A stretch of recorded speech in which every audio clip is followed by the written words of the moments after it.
आजचे दैनंदिन मानना. परमेश्वराच्या नावाची महिमा हो.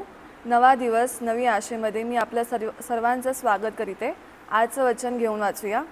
स्तोत्र संगीता 62 5. माझ्या जीवा, तू केवळ देवासाठी निशब्द राहून प्रतीक्षा कर, कारण माझी आशा त्याच्यावर लागली आहे.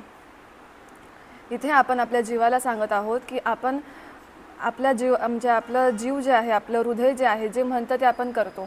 बरेचदा असं होतं की आपल्याला कळत नाही काय करावं. आपण डोक्याने चालतो, कधी मनाने चालतो. तर जे विचार असतात ते आपण जास्त करून मनाने घेतो. जे मोठमोठे विचार असतात ते मनाने घेतो, कारण की आपल्याला जिथं आनंद भेटतो, म्हणजे आपण जिथं खुश असतो तिथं म्हणजे मन जे बोलेल ते करायचं असं असतं. जिथे आपण खुश असतो तेव्हा म्हणजे हृदय आपलं शांत असतं. तर असं आपण आपल्या हृदयाला सांगतो ह्या वचनामध्ये की परमेश्वराचं ऐक, प्रतीक्षा धर की तू त्याची इच्छा पूर्ण कर. म्हणजे तुझी इच्छा पण अशी असावी की त्याची इच्छा पूर्ण होवे. इथे तेच सांगितलं आहे, निशब्द राहून प्रतीक्षा कर, कारण माझी आशा त्याच्यावर लागली आहे. माझी आशाच आहे की त्याची इच्छा पुरी व्हावी. तर ह्या वचनामध्ये एवढंच सांगितलेलं आहे. ह्या वचनासाठी आपण प्रार्थना करूया.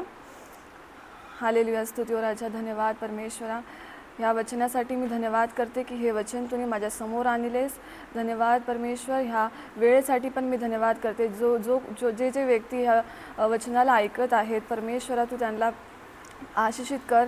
मला जरी ह्या वचनाला नीट समजवता नसेल आलं तर परमेश्वरा मला माफ कर, आणि तू ह्या वचनाला घेऊन परमेश्वर त्यांना नीट समजव आणि त्यांच्या जीवनामध्ये ह्या वचनाचा अर्थ सांग परमेश्वर. हालेलुया, स्तुती राजा.